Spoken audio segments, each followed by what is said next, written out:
Welcome to Maini mania. I am Mandeep Maini और आज की स्टोरी एक न्यू टाइमलाइन पर आधारित है, जिसका पहला पार्ट आपके सामने मैं रिवील करने जा रहा हूँ। जो स्टोरी की जो टाइमलाइन है टोटली ज्वेल्स पर आधारित है। ज्वेल जिन्हें आप मार्वल के MCU के स्टोन्स कह सकते हो, बट इनका वर्क उनसे डिफरेंट है, इनकी पावर उनसे डिफरेंट है। तो ये उसका पहला पार्ट है। होप कि आप इंजॉय करेंगे। इसका नाम है ज्वेल स्टेप अप। तो इसके बाद स्टोरी शुरू करता हूँ। एक ओल्ड लेडी है रूम में बैठी हुई, जो बच्चों को कहानी की आखिरी पंक्तियाँ सुना रही है कि जब उन्होंने इन ज्वेल्स की शक्ति से उन सबको हरा दिया, दूसरे दुश्मनों को भगा दिया, तो उसके बाद से जो है अभी संसार चैन और अमन में सांस ले रहा है। यहाँ पर खुशियाँ बिखरी हुई हैं चारों तरफ और हम बड़ी आसानी से एक दूसरे की हेल्प करते हुए जी रहे हैं। और तुम्हें आगे भी ऐसा ही करना है, एक दूसरे की हेल्प करते रहो, दूसरे से प्यार से रहो और दूसरे की मदद करते रहो। तो एक वहाँ पर बच्चा बोलता है कि जो ये ज्वेल थे, क्या वो अभी भी हैं या नहीं हैं हमारे बीच में, जिनके कारण हम बुराई से जीत पाए हैं और अच्छाई अभी तक मेंटेन कर रहे हैं। तो वो ओल्ड लेडी बोलती है कि हाँ, वो हमारे बीच में ही हैं, बट किसी ह्यूमन बॉडी के पास वो नहीं है, किसी मतलब शरीर के पास नहीं है, वो अपने आप में स्वतंत्र हैं। तो तभी जो है दूसरा बच्चा वहाँ से पूछता है कि क्या वो ज्वेल अभी भी अगर हैं तो क्या उतने ही पावरफुल हैं। तो बोलती है वो उतने पावरफुल नहीं हैं। क्यों नहीं है? क्योंकि वो बोलती है कि उनके पास अपनी एक आइडेंटिटी है। वो ज्वेल अपने आप में एक शख्सियत रखते हैं जो तुम्हें बहकावे में ले सकती है, और वो उतने ज़्यादा पावरफुल नहीं है, उससे ज़्यादा पावरफुल है, क्योंकि हमारी भी इंसानियत ने डेवलपमेंट की है, आगे बढ़ी है। उसी कारण उनकी भी शक्ति जो है बड़ी है। क्योंकि जो भी मनुष्य करता है वो अगर ज़्यादा गंदा बनता है, बुरा बनता है, तो ज्वेल उसके लिए उतने ही बुरे हो जाएंगे, उसके साथ मिलकर उतने ही बुरे हो जाएंगे। और अगर वो अच्छा बनता है तो वो ज्वेल मिलकर उसके साथ उतने ही अच्छे हो जाएंगे। और ये बात कहकर वो बुज़ुर्ग महिला कहती है कि अब तुम जाओ, अपने कमरों में जाकर आराम करो, फ़िलहाल अच्छे से अपनी नींद को पूरी करो। और उसके बाद जो सीन दिखाया जाता है कि कुछ समय बाद का यह सीन है, जहाँ पर ये जो बच्चे हैं उस कहानी के किरदार बन के, जैसा उनको सुनाया गया था कहानी में, अपने आप को एक नाम देते हैं, उस तरीके से लड़ते हैं, छोटी मोटी लड़ाई, झूठी सी लड़ाई बच्चों वाली, और बोलते हैं मैं पावरफुल हूँ, मैंने तुम्हें इस शक्ति से हराया है, एक शक्ति से हिट किया। और दूसरा बोलता है मैंने तुम्हें इस शक्ति से उसका जवाब दिया, उसके बाद तुम पर ऐसे अटैक किया।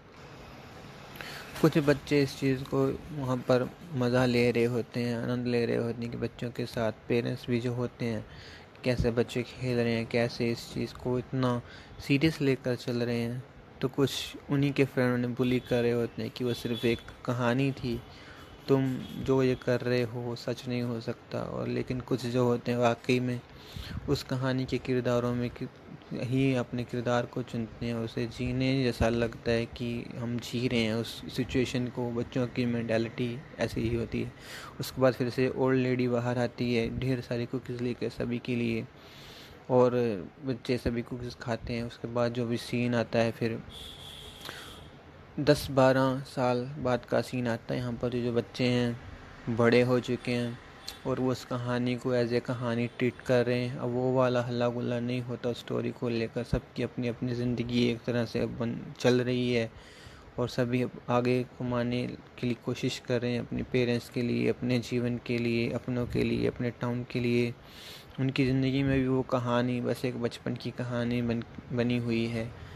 पर जो अभी एक बच्चा है जिसको जो पहले सपना आता था किसी आवाज़ का उनकी ही एक पहाड़ी से, तो उसको वही सपना आज भी वैसे का वैसा आ रहा है, जो उसे कह रहा है कि तुम मेरे पास आओ, मुझे अपना बना लो। ये सपना इस बच्चे को बहुत ज़्यादा परेशान कर रहा होता है, क्योंकि इसे अभी काफ़ी साल हो गए हैं। आता है, डराता है, ये डर जाता है कभी कभी बेड पर, बट इसकी सिचुएशन ये किसी को बता नहीं सकता, क्योंकि जब ये बताने लायक बात होती है तब ये चुप रहता है। दूसरे बुली कर रहे होते हैं। और अभी जब सब इसको कुछ भी नहीं समझते तो ये बात किससे शेयर करे, इसको समझ नहीं आ रही होती है। तो वो जाता है उसी ओल्ड लेडी के पास, अपनी थोड़ी सी सिचुएशन बताता है कि मेरे साथ तब से ऐसा हो रहा है, मैं क्या करूं, इससे मुझे कैसे छुटकारा मिलेगा। तो वो लेडी बताती है कि सभी जो ज्वेल्स थे अच्छे नहीं थे, पर जो अच्छे थे उन्हीं के कारण यहाँ पर जो है पीस का इन्वायरमेंट बना हुआ है, हैप्पीनेस फैली हुई है। वो तुम्हें पावरफुल तो करते हैं बट तुम्हारे ही मुताबिक चलते हैं। तो अगर तुम्हें कुछ ऐसा हो रहा है तो तुम्हारा ज़रूर कोई ना कोई उनसे लिंक है, जो तुम्हें समय आने पर पता चल ही जाएगा। उससे ये बच्चा एक बार अग्री तो कर लेता है, बट फिर भी उसकी जो होती है वो प्यास कि मैं ही क्यों वाली नहीं मिटती है।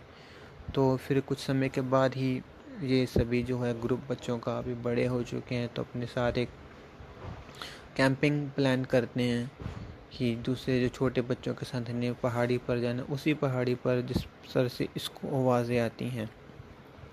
तो ये बात सुनकर ये अग्री नहीं करता, क्योंकि ये बड़ा है, इसके जाने का तो कोई सवाल भी नहीं है। बट फिर भी इसे थोड़ी सी टेंशन होने लगती है। फिर जो होता है बाकी सभी जो होते हैं बच्चे खुश होते हैं कि उनको ये प्लान अच्छा लगा, उनके पेरेंट्स को भी ये प्लान अच्छा लगा। तो वो एक दिन का समय तय करते कि इस दिन हम चलेंगे, और वो अपनी सभी की पेरेंट्स की परमिशन लेकर फिर तैयारी कर लेते हैं, बैग में सामान वगैरह ले लेते हैं,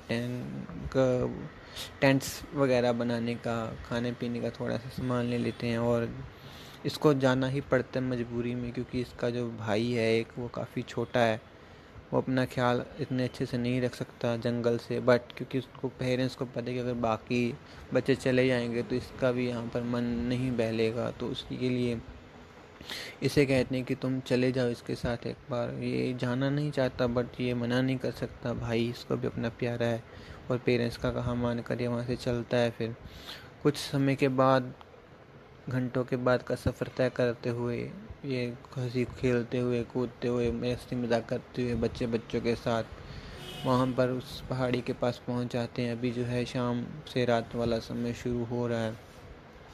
तो ये वहाँ पर आग वगैरह जलाते हैं, धीरे धीरे जो है ये सभी की हेल्प करता है, टेंट लगाने में बताता है कि टेंट कैसे सेट करना है। उसके बाद ये टेंट लगाने लगते हैं। बच्चे एक दूसरे के साथ अब खाते हैं, खेलते हैं दोबारा से। इसको फ़िलहाल कोई टेंशन नहीं है, बट जब भी ये उस पहाड़ी की तरफ देखता है तो उसे मिस्ट्री सी लगती है। उसको ही नहीं, सभी को एक मिस्ट्री सी लगती है, जैसे ये पहाड़ी हमें कुछ कहना चाहता रही है और ये अभी बोल पड़ेगी। बट जो होता है बोलने वाली बात, वो सिर्फ इसी बच्चे को पता होती है कि अगर बोलेगी तो क्या बोलेगी और कितना ख़तरनाक ये हो सकता है, क्योंकि इसको एक तरह का टॉर्चर है जिसके साथ होता है बार बार, जिससे इसको भी छुटकारा नहीं मिल रहा है। तो फिर यही सोचते हुए सभी बच्चे जो हैं सो जाते हैं, और रात के समय में फिर से इस लड़के को आवाज़ आती है, तुम पहुंच चुके हो, अब मेरे पास आ जाओ। तो ये अपनी सुध-बुध खोकर, लाइक जैसे एक बंदा नींद में चलता है, वैसे वाली हालत में अपनी कॉन्शियसनेस के बिना चलना शुरू करता है। कभी इधर पैर मारता है, कभी उधर पैर मारता है, यानी कि 2-3 बंदों को डिस्टर्ब कर देता है वो, क्योंकि बाकी बच्चे जो होते हैं छोटे होते हैं, ये और इसका एक फ्रेंड है जो इसे गाइड कर रहे हैं। जैसे फिर ये जाता है तो दूसरे जो बच्चे होते हैं धीरे धीरे इसके पीछे इसको फॉलो करते हैं, मजाक उड़ाते हुए इसके पीछे जाने लगते हैं। और ऐसे इनका जो पूरा ग्रुप होता है वो भी साथ ही साथ में चलने लगता है। जो फिर ये ऊपर जाता है, ऊपर जाते एक पहाड़ी में एक गुफा का दरवाज़ा बना हुआ है, ये उस दरवाजे में एंटर कर जाता है। पहले जो दूसरा गार्डियन होता है वो सभी को रोकता है कि बच्चों कोई आगे नहीं जाएगा, बट क्योंकि ये चला गया है बिना किसी डर के, तो कुछ समय के बाद बच्चे और ये गार्डियन भी अंदर जाना शुरू कर देते हैं। और जैसे ये जाकर देखते हैं तो एक वहाँ पर अजीब से चित्र बने हुए हैं उस पहाड़ी पर, और थोड़ी देर के बाद वहाँ से जो है रोशनी आनी अलग अलग रंगों की शुरू हो जाती है। जो केव का दरवाज़ा होता है वो बंद नहीं होता, बट एक तरह से डिसअपीयर सा होने लगता है। कोई सी की भी आँखें उस वे को, उस रास्ते को ढूंढ ही नहीं पा रही हैं कि हम आए कहाँ से थे।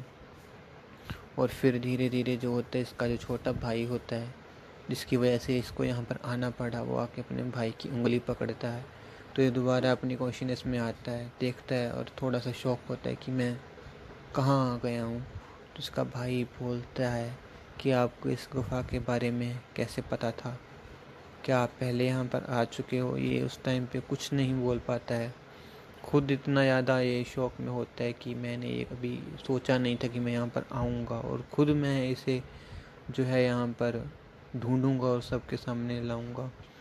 इसके तहत जो होता है बहुत ही ज़्यादा वहाँ पर माहौल बना हुआ होता है कि लाइट्स कहाँ से आ रही हैं। पूरी पहले तो अंधेरा था, जैसे जैसे बच्चे एंटर किए लाइट्स ऑन होनी शुरू हो गई, और थोड़ी देर के बाद उनके सामने क्या होता है, ज्वेल्स सामने आ जाते हैं।